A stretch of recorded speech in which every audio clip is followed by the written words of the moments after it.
Okay, thank you so much for coming today. My name is Joan Davidson, and my husband and I have lived here since 1976. It's hard for me to believe that. Our 3 children have grown up here in PV, and we're proud to say they're successful adults with very happy families. We moved here for the education system, and that foundation has helped them as they've headed for college and beyond.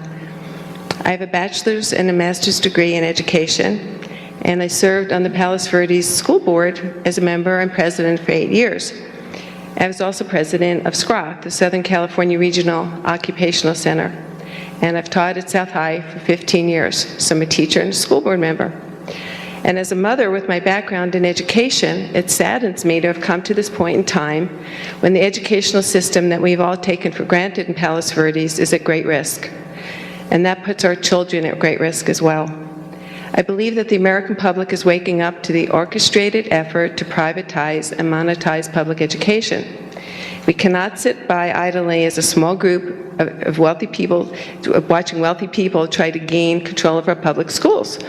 We're organizing to educate the public, and that's you, so thank you for coming. In state after state, teachers and parents are speaking out against the high-stakes testing, online learning, and assessments. Simply stated, I cannot condone spending billions of educational dollars on products being sold to districts by the companies who participated in creating Common Core in the first place. I believe that education is about quality. It's about a teacher having time to work with individual students. It's about small class size and good teachers having the freedom to do what they do best, and that's teach.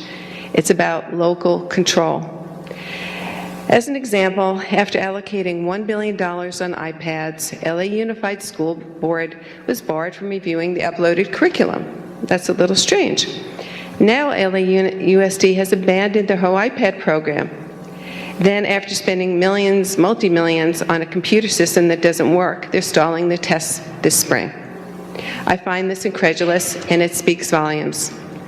Districts cannot sustain these huge costs.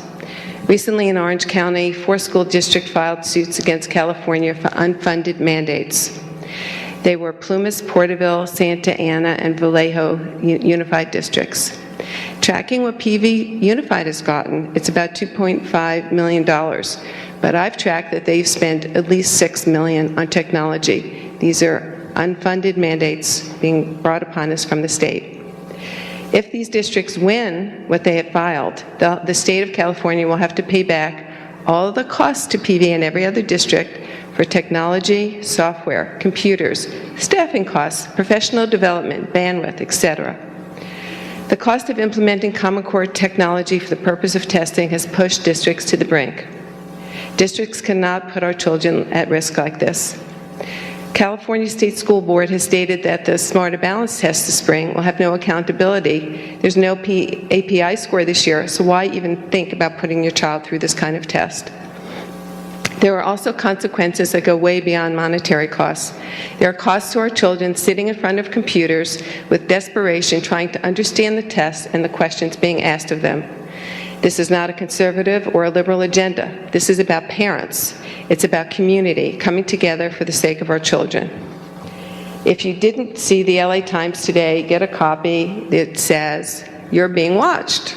That's the headline of today's LA Times. It's about surveillance cameras.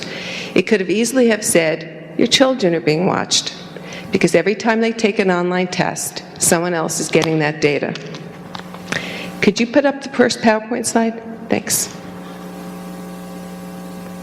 Okay, here's Mr. Bill Gates, one of the great investors in Common Core.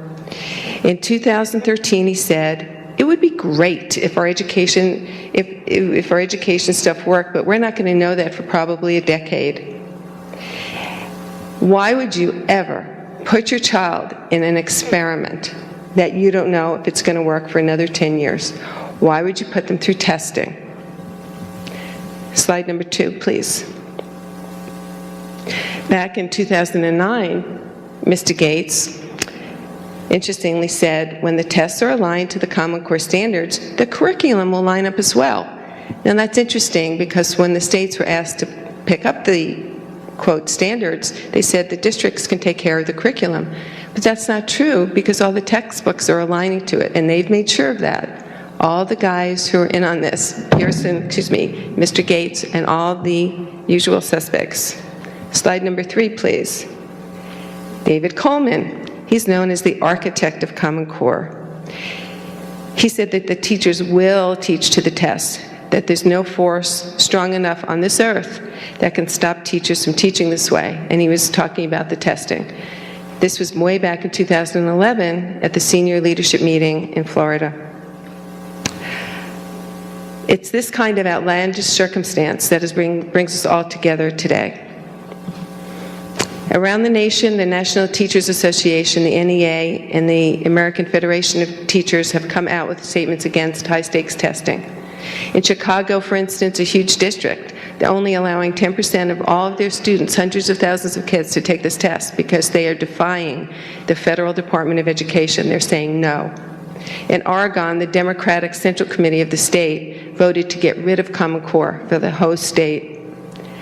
We have to be next. Regarding Smarter Balance, the cost to the state, last year they gave that information out readily. I've asked for it. That last year was $51 million. I've added up, it's approximately $57 million, but I've asked as a Freedom of Information and Public Record request for this information, and I have to call the state on Tuesday to have a conference with several members before they're going to give me this information. That's ridiculous. It's your tax dollars, and you don't know how much it's costing. And I'm going to give anyone a $100 Starbucks card if they can get on the Smarter Balance website and find any information whatsoever since September 2014, when Smarter Balance moved to the UCLA campus, because the UC Regents made an agreement with Smarter Balance. Sure, come on, use our public university, and you can't get any more information. Before September 2014, you could go on and get the agendas, the minutes, the decisions of this executive committee. Now you have no information at all. I've asked Smarter Balance, and they said you have to put a public records request for this information through UCLA. UCLA has over 40,000 students. When are they going to give me this information? So if you get on their website or can find this, please contact us through our Facebook page. I'll give you the $100 card. Thank you. So they've locked out the public. Smarter Balance has locked us out, but it's being housed at a public university. So there is zero transparency for Smarter Balance, and they're using your tax dollars with about 17 other states. PVP USD is a great district. It always has been great. So why are we changing this now? Back in 2005, I found this great article online. It was from the Beverly Hills newspaper called the Canyon News. And I quote it. As the new school year begins, concerned parents of the students in Beverly Hills push harder to find solutions to the discrepancy between district expenditures and student performance. Some parents, who themselves contribute to the high funds available to the district, wonder why Beverly Hills has a per-pupil expenditure that is on average $1,000 more than other districts, but are being outperformed by lower-funded districts such as Palos Verdes Unified. So we're doing better than Beverly Hills. Why are we changing this now? Simply stated, PV is already college and career ready, with 98% of its students going on to college. We have brilliant students, we have wonderful teachers, and let's face it, that's why we all moved here. One major option right now is to make our voice known to all of our politicians and opt out. If you opt out your child, that is a huge political voice, and that's how we have to spread the word, and that's why we're meeting here today. And just came up on the internet today that the Michigan PTA has adopted a resolution saying cancel the tests. They're telling everyone opt out, do not take the tests. You can find it online. Michigan PTA adopts resolution not to take the SBAC tests. So we invited LEONIE Haimson, a distinguished speaker in New York and a great advocate for children, here today to explain how her advocacy and her activism in New York has been so successful in getting the New York students to opt out, and it's crippled the high-stakes testing that's going on there. LEONIE is the executive director of Class Size Matters, a nonprofit parent advocacy group working for smaller class size in New York City and the nation as a whole. New York Times has called her the city's leading proponent of small classes. She was a public school parent for 15 years and is now a board member of the Network for Public Education, the national organization started by Diane Ravitch in 2013. Recently, she spearheaded the battle against states and districts disclosing personal student information to a corporation called InBloom, Inc., and through InBloom with for-profit vendors without parental consent, and Bill Gates owned that company. She writes for the New York City Public School Parent Blog, where she broke the story of the flawed pineapple passage, which you can explain, and the questions on the 2012 New York State exams. Her articles and opinion pieces have been published in Education Week, the New York Times, the New York Daily News, Inside Schools, In These Times, the Washington Post, The Answer Sheet, Gotham Schools, School Book, Gotham Gazette, Huffington Post, and The Nation, and elsewhere.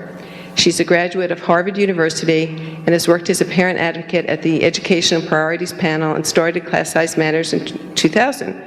She regularly speaks before parent, community, and government groups and has appeared on CNN, MSNBC, CBS, NY1, Fox News, etc. In 2007, she received the John Dewey Award from the United Federation of Teachers. In 2009, she was named as one of New York City's Family Heroes by the New York City Family Magazine, and in 2013, she was honored as an extraordinary advocate for our children by the Advocates for Justice. In 2014, she received the Parent Voice Award from parents across America, primarily for her work for defending student privacy and helping to defeat InBloom. And just as an aside, InBloom was created by Rupert Murdoch for Bill Gates. And guess who we use in California? Wireless Generation, created by Rupert Murdoch. So what horrors they encountered in New York are going on here. So with that, I want to introduce LEONIE and thank her so much for coming. Thank you. Well, thank you, Joan. I must admit that I am not the leader of the opt-out movement in New York. There are hundreds and hundreds of parents who are leading this movement, and I'm just a very small part of it. But I'm going to give you a PowerPoint. I just wanted to say that I'm really very pleased to be here. I'm very honored to be invited to speak to you today. This is my first forum that I've spoken on the West Coast, so I really feel like very important now because everything important happens on the West Coast. So until you've made it on the West Coast, you haven't made it anywhere. So anyway, this is a presentation I'm going to do on Common Core testing and student privacy. Student privacy is the issue that I'm most involved in right now. And you can see that this is a picture from a turn-of-the-century French drawing about education. And you can't see, but it says above, the year 2000 in France. So this was their vision of what was going to happen in education in the year 2000, 100 years ago. And you can vaguely see that they're putting books through this machine and turning the wheels, and that was attached to wires going into the students' heads. And you will see as the PowerPoint goes on that this is not very different from what actual Bill Gates' vision of education is right now. So let's see if this works. So what is corporate education reform? Because all of this is tied into this theory of how to teach kids better and how to improve our schools. Treat schools as businesses, nationalize the standards so we have one set across the country and have one or two set of exams, and these are the PARCC exams that we have in New York and the SBAC or the Smarter Balance that we have in California and other states. Raise the difficulty of the tests to supposedly align with college readiness. Collect massive amounts of data on every child, including test scores to evaluate children, teachers, and schools. And fire teachers in closed schools that don't reach these higher standards and convert them to charter schools. And encourage vendors to sell their online instructional programs that are aligned with the Common Core, and over time more and more replace teachers with online learning and computers. And the people who have been pushing the corporate education reform rely on a vision that says U.S. schools are failing. And they do this, experts from the corporate or foundation world says that we are falling behind the rest of the world educationally. It's going to cause us to fall behind the rest of the world economically. They also say we spend too much money on education, and we need these Common Core standards and high-stakes testing and all the rest in order to push our schools up to the rest of the international standards. The Gates Foundation, as Joan mentioned, financed the Common Core. They spent more than $200 million both to develop the standards and then to fund all these organizations that are promoting the standards right now. And these organizations are working double time, because every time they put out an article or a piece about how great the Common Core standards are, something comes out in the newspaper about another failure, a bad textbook, a bad item on a test, or parents opting out. The two main architects of the Common Core, guys, David Coleman, who designed the English language arts curriculum, and Jason Zimbo, who's a friend of his from graduate school, who designed the math Common Core standards. And neither of them taught a day in their lives in K-12. They met as Rhodes Scholars at Oxford. And in the committees that they created two committees, one for ELA, one for math. There was not a single working classroom teacher in K-12 on either of those committees. It was mostly testing and curriculum companies and some college professors that were on those committees. And then they had review committees. And on the two review committees, there was only one K-12 teacher in math. That was it, in the entire superstructure. So no wonder they're so flawed. And now there have been many, many criticisms of them. One of the things that drives me crazy as a parent is that from K to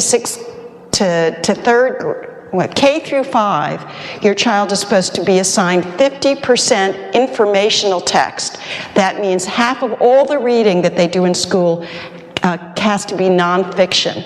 And then from 6th grade to 12th grade, it's 70% informational text. And that makes no sense to me. A quota on what kids are reading makes no sense. Another thing is the close reading strategies that was developed by David Coleman and that most English teachers do not agree with, which is they're supposed to read their textbooks, and it's not supposed to refer to anything outside the reading itself. So in other words, if you assign the Gettysburg Address, either in a history or an English class, you're not allowed to tell the students about the Civil War or slavery or anything that it relates to, or they're not allowed to make any connections between the reading and their lives, which is another very important way to engage students in what they're learning. You have to stick to the test only, and that's true also with the problem sets, the curriculum, and the tests. Only stick to the test. You're not allowed to refer to any external knowledge.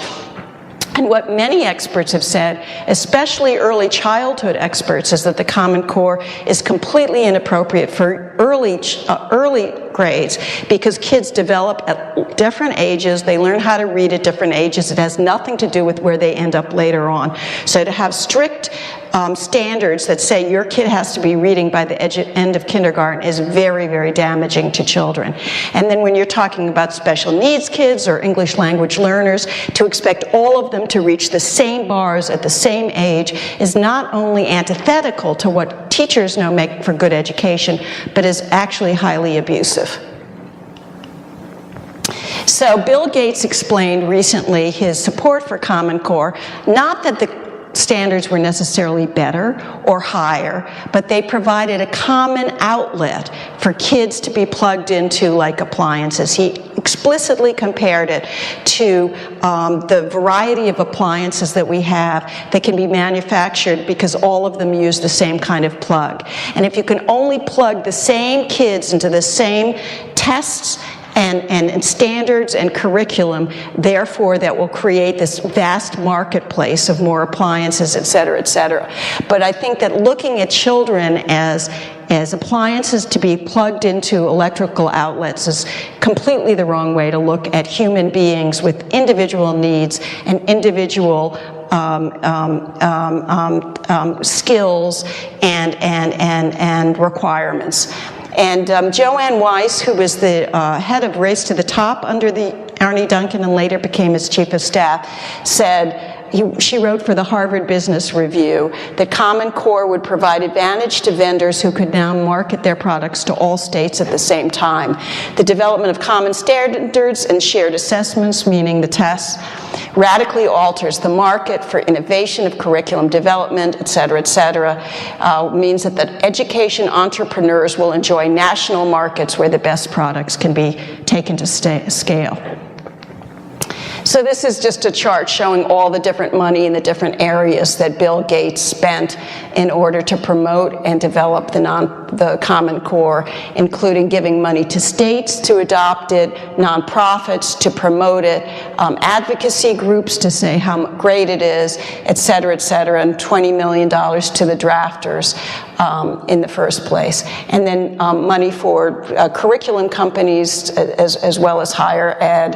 And one of the scary things is that David Coleman is now head of the College Board, which of course makes AP tests and SAT tests. So it's one of the new lines they're using for parents who've seen how bad the Common Core tests and have nothing to do with what their kids should be learning, is saying, well, if you don't have your kids take the Common Core test all the way from 3rd grade through high school, maybe they won't do so well on the SATs and the APs either. So he's using his power as the head of the College Board to try to incentivize parents.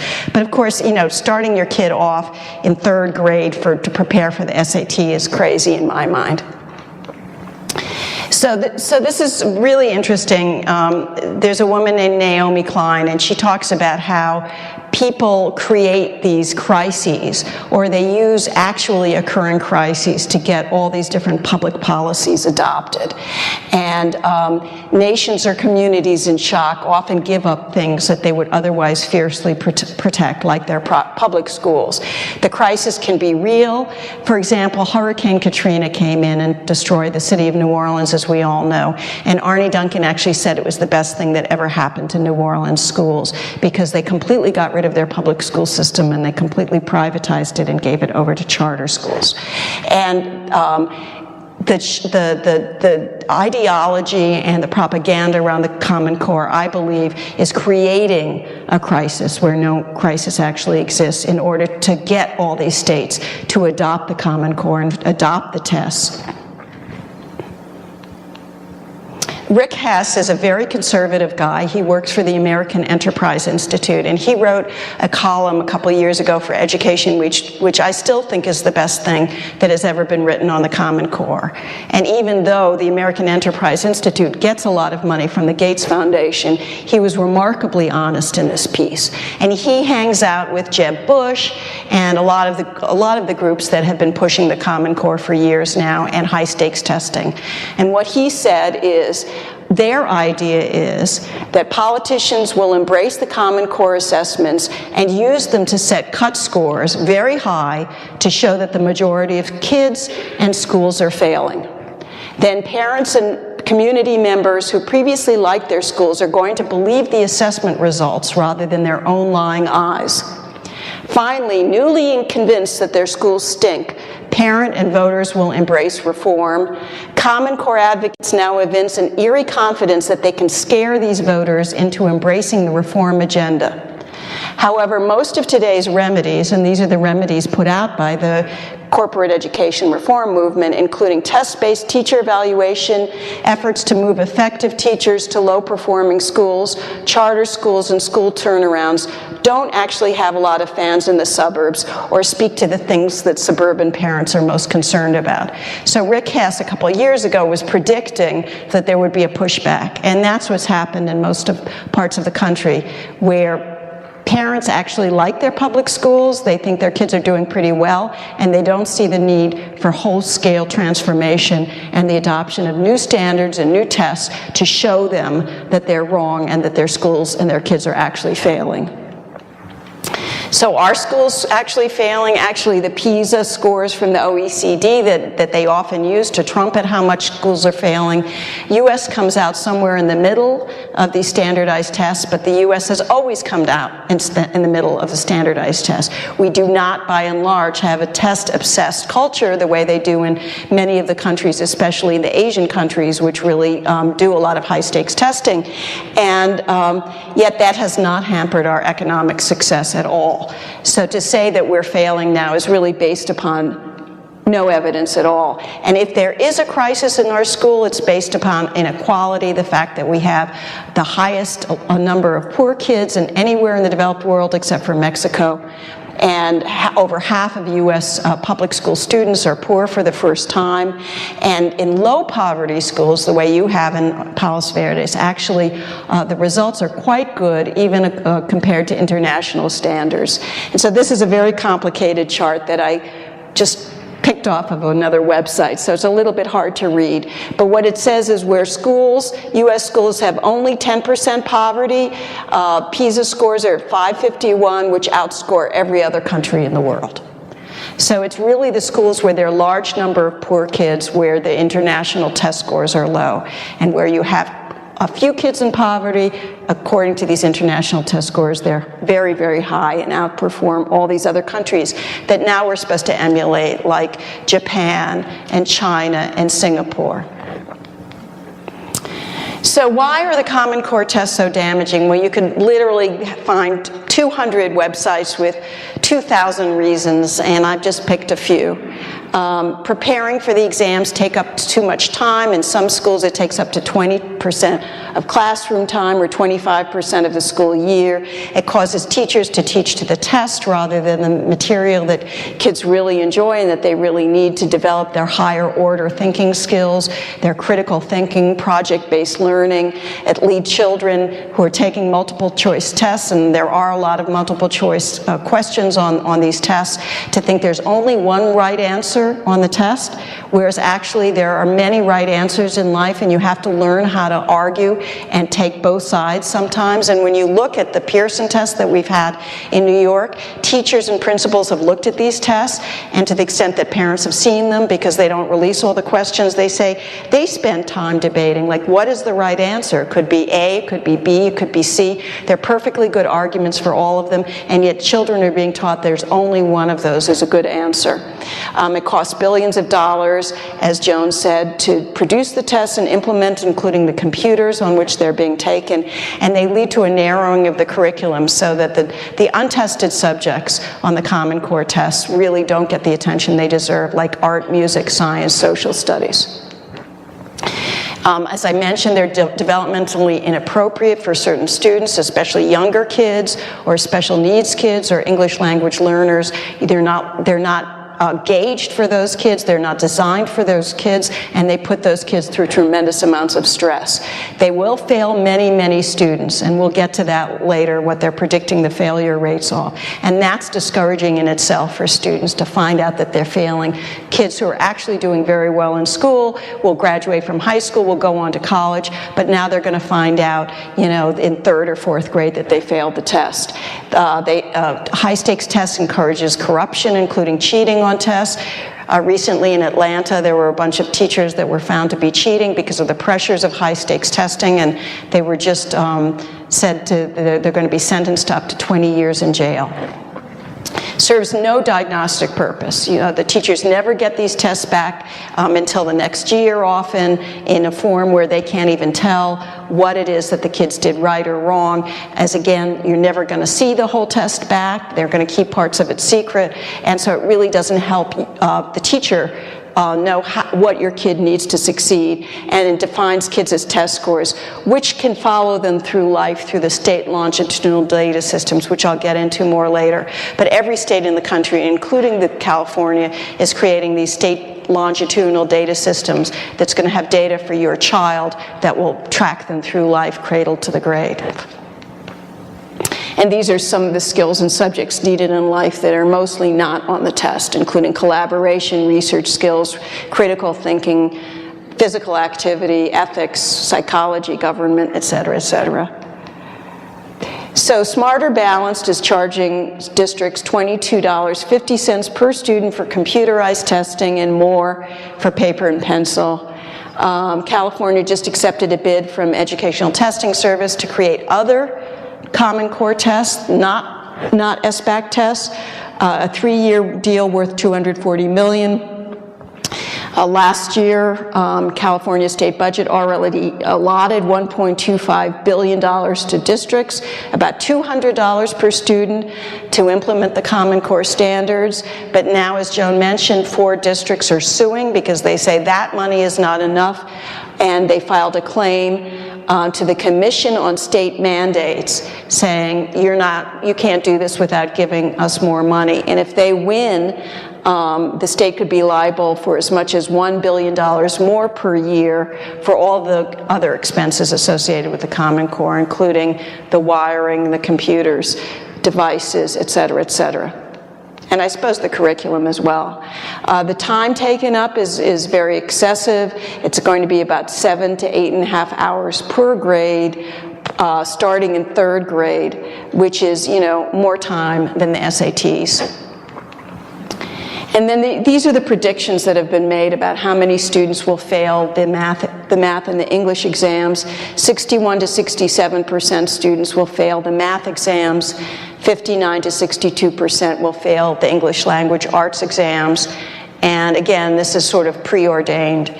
They are setting the cut scores really high. So even in very high-performing districts, you will see probably more than half the kids will fail the exams. So I got involved in the issue of student privacy a few years ago in New York when I heard about this project of the Gates Foundation that was called the Shared Learning Collaborative, which New York State was said to be involved in, as well as 8 other states. And it later was spun off into a separate corporation called InBloom Inc. And InBloom was designed to collect the maximum amount of personally identifiable student information from every public school student in New York State and in these other participating states and districts, including their names, addresses, emails, test scores, grades, disabilities, economic status, racial status, and detailed disciplinary history. And actually, there were 400 data points or more that InBloom wanted to collect. Those were the ones that New York State had agreed to allow them to collect.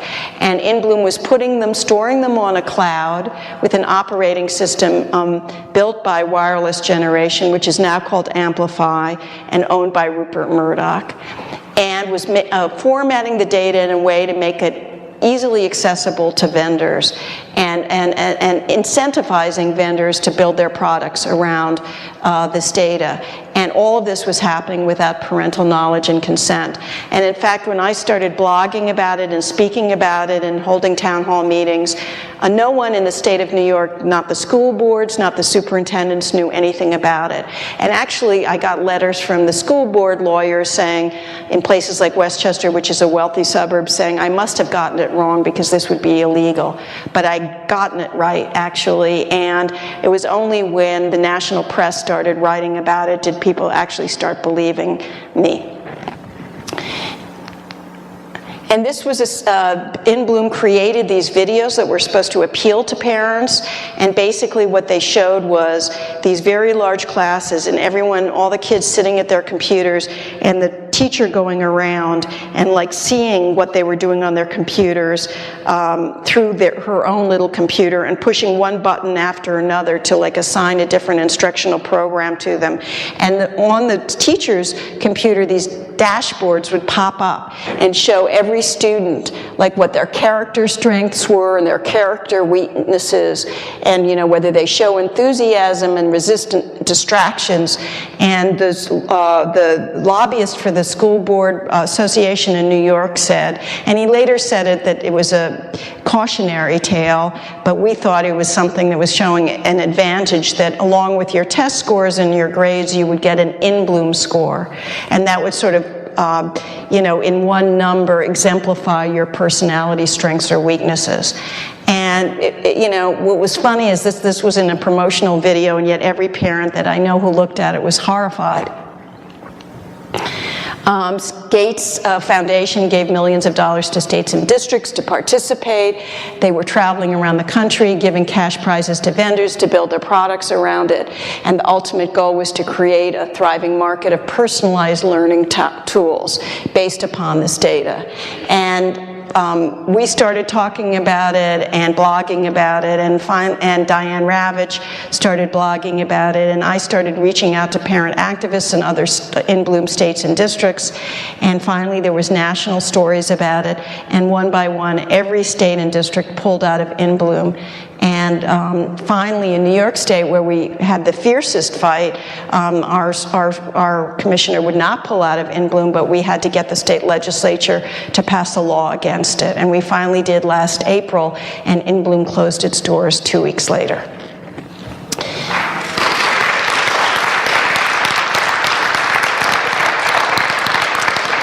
So, in a way, In Bloom did us a favor, though, because before that, no one was really talking about student privacy, and everybody assumed that their kids' information was protected. And we assumed that there were federal laws that protected privacy and required parental consent before private personal data could be shared. But we found out that that wasn't true. And so it really kick-started a national debate on student privacy, which has not yet abated.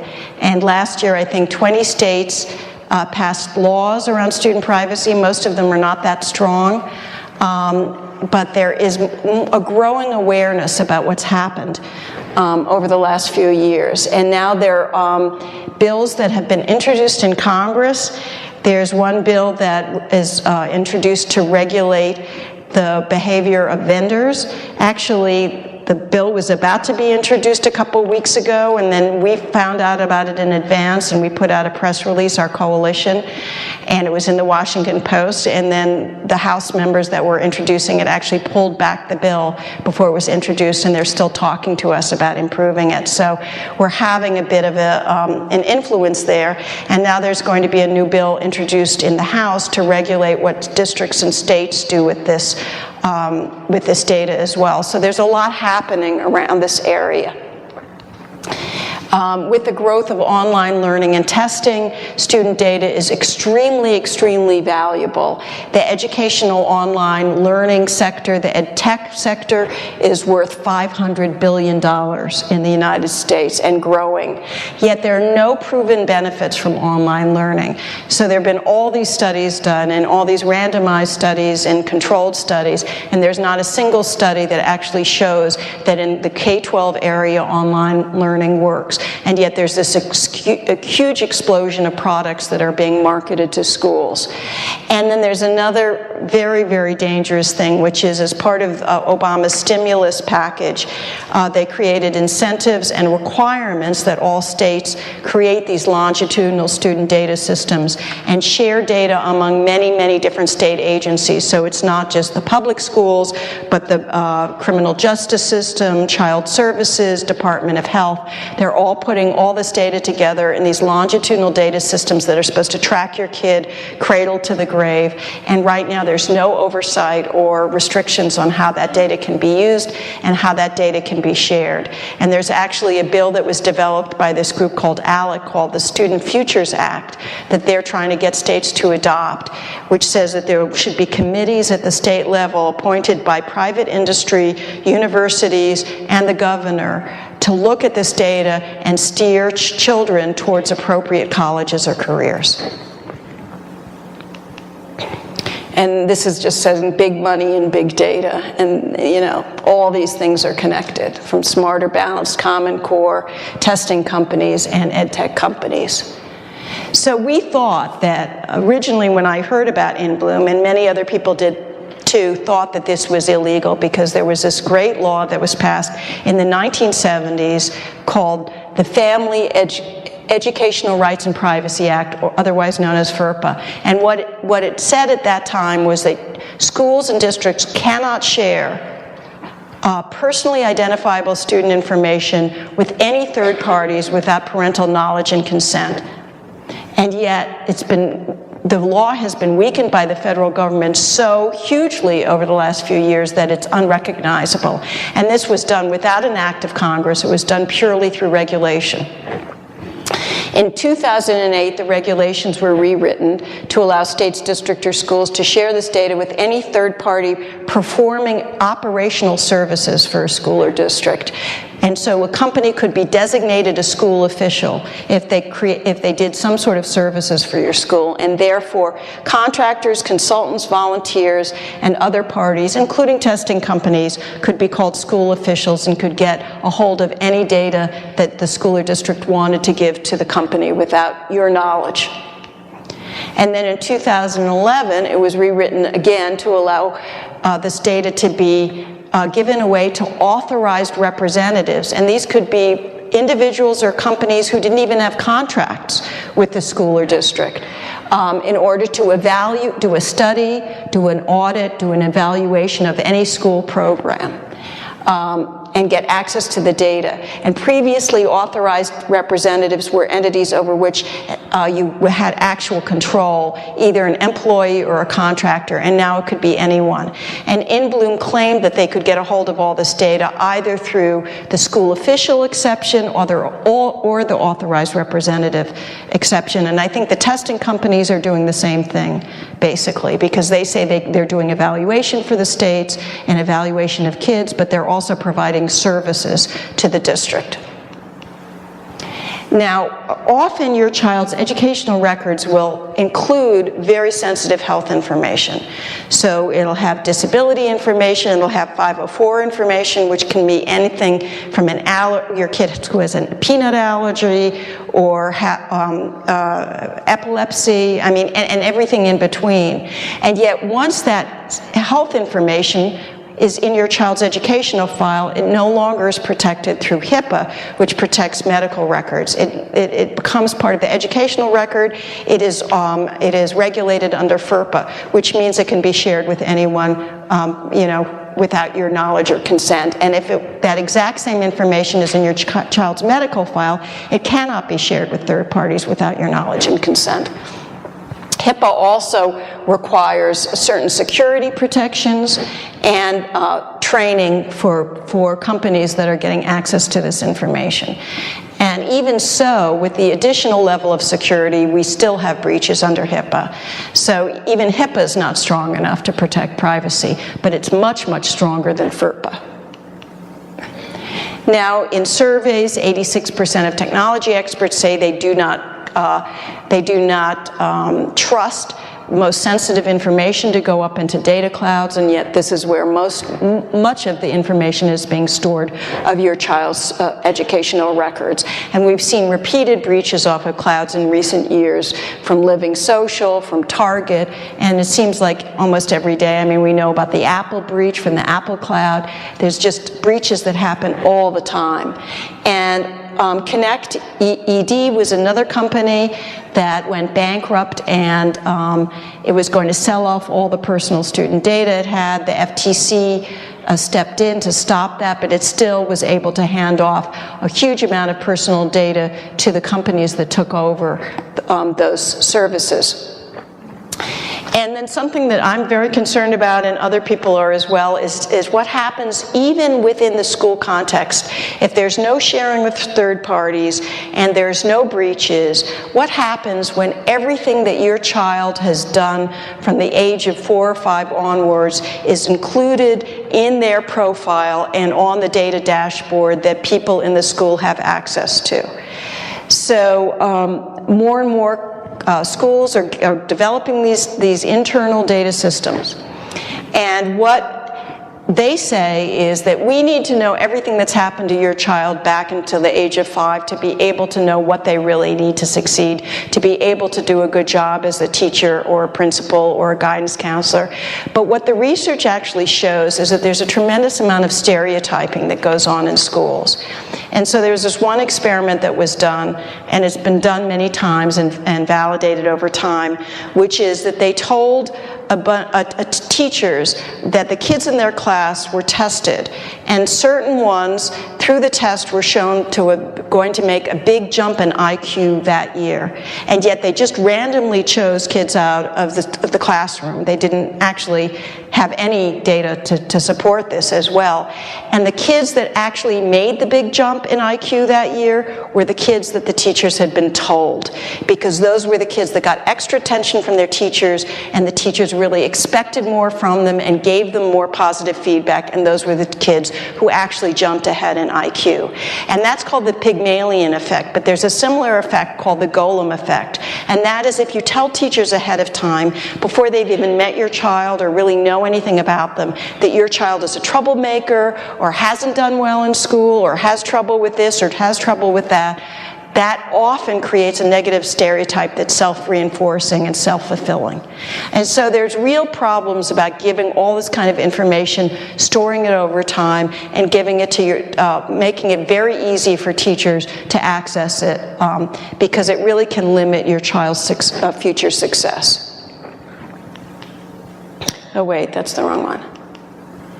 So what about privacy with PARC? PARC is one of the two tests that they've developed nationally that are in many states, and SBAC is the one that you have in California, or Smarter Balance.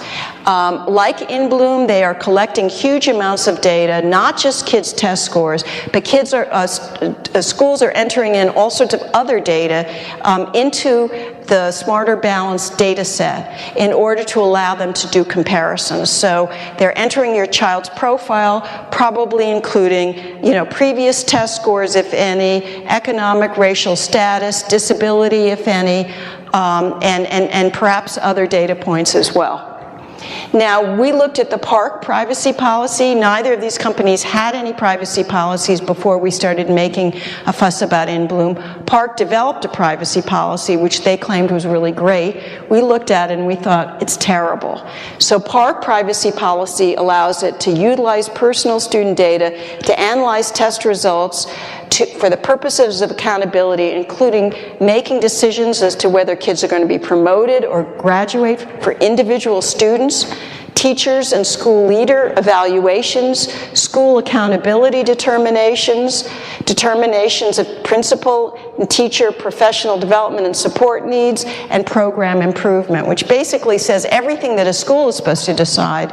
PARC can use that data to decide for the purposes of the school or district, if the school or district allows it, but nothing in there about parental knowledge or consent. So Smarter Balance is really interesting because they said they were going to develop a privacy policy, but we've never been able to see it. So many parents, including Joan and others in the SBAC states and school board members, have asked for the Smarter Balance privacy policy, and we have never been able to get a hold of it, even after foiling it. And what parents have gotten instead is a bunch of ridiculous talking points. So we don't even have the privacy policy for Smarter Balance. To me, that's the #1 reason to opt out, because there's potentially no limitations then on how they could use this data. So this is something I saw on the Smarter Balanced website. It says that it will maintain a secure data warehouse and an associated reporting system, will include data reporting, analysis, and visualization tools for customized reports, including for individual students, reported on a growth scale and a within grade performance category. And to do these growth scales, they often try to control for other factors, including racial and economic status, including disability status, and others. But individual student reports will only be generated for states that choose to make Smarter Balance the custodian of student identity data. And I don't actually know whether California is one of these states or not, and I have not been able to figure it out. States that choose not to share identity data will need to operate their own data warehouse and reporting system for generating individual student reports. So this is something important for parents to try to find out, if they can, in California and other states, whether the state is doing it or whether Smarter Balance is doing it for your state. I looked at information perhaps directly with our district, and they showed me information that our longitudinal database, Smarter Balance can provide access to our longitudinal database, so they have direct access to everything. To the state longitudinal database.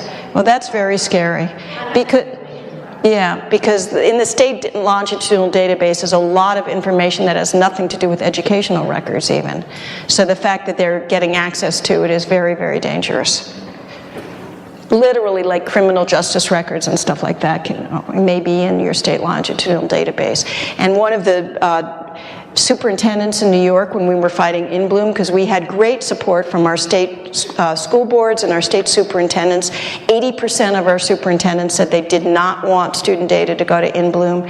I mean, that's why we finally won in the legislature, because we had such great support. And she looked at in Bloom and she said, children's data is better kept in the local police station and the local criminal justice system in terms of privacy than it would be kept in the in-Bloom database. So she did not believe that any of this disciplinary records, some of the questions that in-Bloom asked were things like, if your child has been suspended, was there a weapon involved, what kind of weapon, what was the punishment, were there other children involved? I mean, even your child reporting an incident, that they wanted that to go into the in-Bloom database. So unless you know exactly what's in your state longitudinal database and exactly what the rules on access are, I would not want any of this data to go in there. The lessons from in Bloom were that FERPA as revised does not protect kids' privacy. There's nothing at the federal level that protects kids' privacy anymore. Data is very powerful. They're right about that. All the people who are pushing big data is right, but it can be used for good or for ill. And if collected personal student data must be used and shared with great caution, and parents must be involved in the decision-making at every step of the way. Now, there is a new state privacy law in California that's being held up as a model for the nation. It only regulates the behavior of vendors. It doesn't regulate the behavior of schools and districts. It says that vendors cannot sell personally identifiable student data, but does not ban the transfer of data in case of mergers, acquisitions, or bankruptcies, as happened with Connect EDU. It does not ban advertising in instructional software assigned to students, only targeted ads. And what does targeted ads mean? Targeted ads means that the behavior of your child on the computer, if they go to certain sites, they will data mine that and then create ads specially designed for your kids. So this California law says they cannot do that, but they can use ads on other kinds of ads on instructional software assigned to your kid. And it is our position, and we're going to push it as hard as possible in Congress and in every state, that no software program assigned to a kid by his school should have advertising of any kind, because it serves no instructional purpose. All it does is distract a child, and it serves the purpose, commercial profit-making purpose, perhaps of the company, but it does not serve the purpose of the child. And so there should be no advertising of any kind. So we're going to be pushing that very hard in Congress, and I think that you guys should be pushing it in California, in the state bill as well, to amend it, because another thing is, how do you know when an ad is shown to your kid, whether it's based upon their data or not? How are you ever going to know except to take the company's word for it? The only way you can know that that company is not data mining your child for the purpose of advertising is if there's no ads at all. And that's the way it should be. The other gaps in your state privacy law, which again is being held out as a model for the nation, is it provides no notification requirements for parents, nor provides them with the ability to correct, delete, or opt out of any of these programs that their child is assigned to at school, which is data mining their data. Sets no specific security or encryption standards for the storage or transmission of your child's personal data, only that they should be reasonable. It allows technology companies to use your child's data to create student profiles for educational purposes, which means create a profile of your child's learning needs or learning skills or learning attributes that will then later create other incentives for them to push other products onto your child. And it can even use your child's personal data to improve their products, and would not have stopped in Bloom or any of the other data mining big data schemes that are being implemented right now in our schools. So it's better than nothing, but it's certainly not ideal. So what happened in New York? Because New York is now sort of leading the nation in the anti-Common Core. There are a lot of states that are very anti-Common Core, but I'd say New York is probably one of the most avidly anti-Common Core. And so I was saying to one of the people here that usually California leads the nation and we sort of follow behind. So this is the payback. This is one time in which we're leading the nation, and hopefully you guys will follow behind. But we've had Common Core tests now for the last 3 years. And they have been the worst possible tests. They're not PARCC, they're not SBAC, but they are made by Pearson, which makes PARCC tests. And they've been full of questions which have reading passages, which are some of the 3rd grade reading passages that were identified were at 7th grade reading level. Very few kids finished the test. They were very, very long. They were full of ambiguous questions. They were full of nonsensical questions.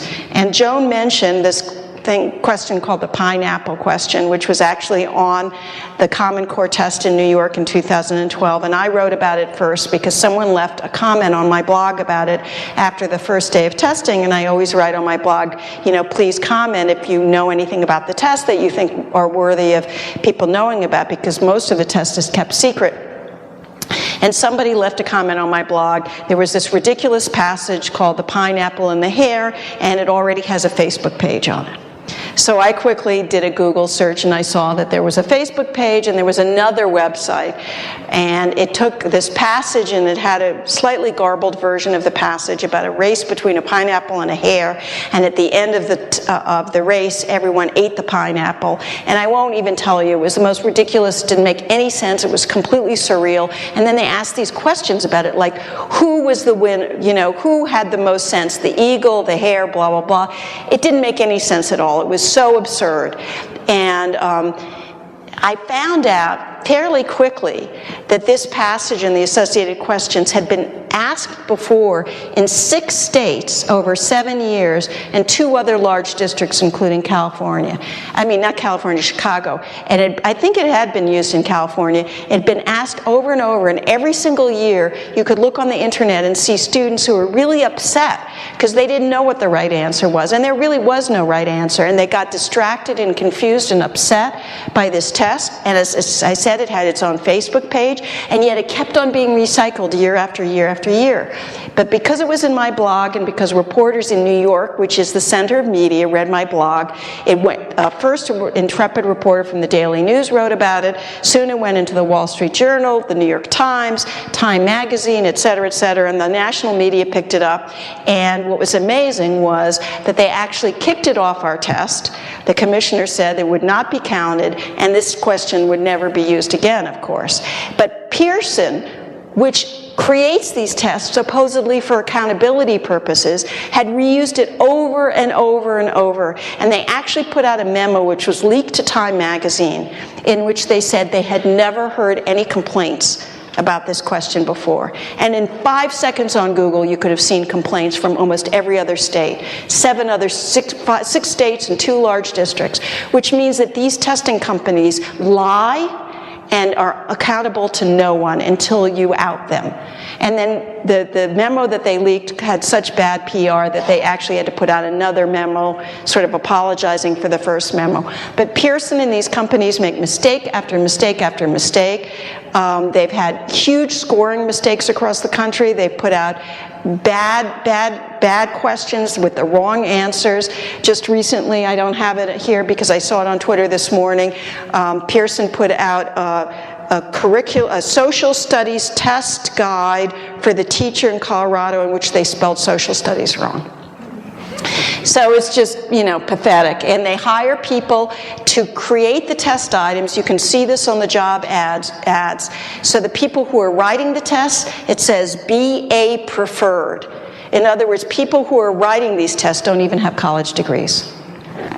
And yet they're going to tell you that your kids are failing and not college and career ready. So because we've had the Common Core test for so long, we've had a huge pushback against them. And what they did is they told 2/3 of all the kids in the state they were failing and they weren't going to be college career ready. And they told this to the kids even in some of the highest performing suburbs in the state, where 90% or more kids go on to four-year colleges and do really well. And so the parents said, you know what, we don't believe you. We don't believe that our kids aren't going to be college career ready, because my older son, who went through the same school system, is in a good college and doing really well, and so we think it's all bullshit. So last year in New York, actually more than 67,000 kids opted out of the tests. There was a statewide survey of superintendents. More than 35% of all the districts in the state, at least 5% opted out, and in about a quarter of all districts, more than 10% of students opted out. And this year, we're getting reports, because the state tests are about to start, that we expect that number to double at least, and maybe even triple. So it may go into 100,000, 200,000 or more. We'll have to see. But there are many districts across the state now where more than half of all the kids are opting out of the test. And because our governor just passed a terrible bill in which teacher evaluation is going to be linked to test scores, that just spurred parents and made them more and more angry. And now the state teachers union, this whole movement was led by parents, and the state teachers union has sort of come up behind and been pulled in our direction. But now they are doing robocalling in New York State and telling parents to opt out. So we expect really good numbers, and we think it's really important because it's one of the few ways parents have to protest against this crazy system. Oh yeah, and so another thing is that they occasionally, some newspapers articles say you can't opt out because if you get fewer than 95% participation, the federal government may hold back funds for your school. But again, this is ridiculous, because more than one-third of all the districts in New York State had less than 95% participation, and there's been no repercussions whatsoever.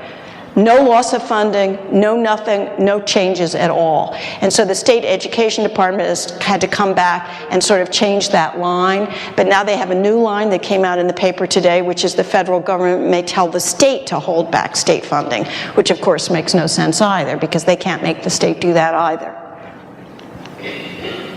So this year, bills have been introduced in New York, in Colorado, in New Jersey, and other states to explicitly allow parents to opt out and to make the state tell parents that they have the right to opt out.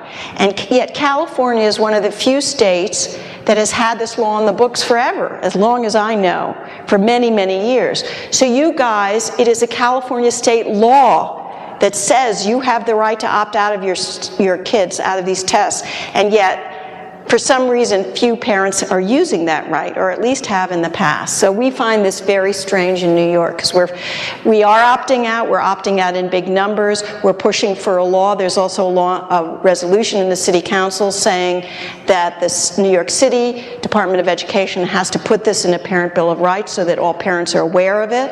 And you guys should be aware that you are one of the lucky states that explicitly have this right in the law, and you should be utilizing it. So I have more reasons to opt out of testing. When student teachers in schools are evaluated via test scores, the tests themselves become the focus of education. There's too much test prep. The Common Core tests are only 2 subjects, which rob time for the other subjects that should be covered. They've never been independently validated for validity or reliability. There's no independent assessment that's ever been done of these 2 tests that say these are properly designed tests. And what we know of the Pearson tests is they haven't been properly designed. And they're costing billions of dollars. Meanwhile, our school budgets are being cut, our class sizes are growing too big, which is the issue that I care most about. They don't help teachers learn or teachers teach. They have no diagnostic value whatsoever. The National Academy Academy of Sciences said there's little or no positive effects of these systems overall on student learning or educational progress. One-size-fits-all tests discourage kids, especially kids with unusual or individual learning needs, especially students of color, English language learners, kids with special needs. And Smarter Balanced has never released its privacy policy, which I think is the biggest stain against it. And thus your child's personal data may be used, shared, and appropriated in ways that you will never even know. So we formed a coalition. Many of the people who fought against In Bloom formed a coalition in July called the Parent Coalition for Student Privacy. We are working to inform parents about their rights, the rights that still exist. We have fact sheets on our website at studentprivacymatters.org to show you what, because there still are parental rights to privacy, and we're working with Congress to strengthen federal laws around student privacy. And if you'd like more information or to sign up for a newsletter, that's our website right there. So that's my presentation, and I'm happy to answer any questions you might have.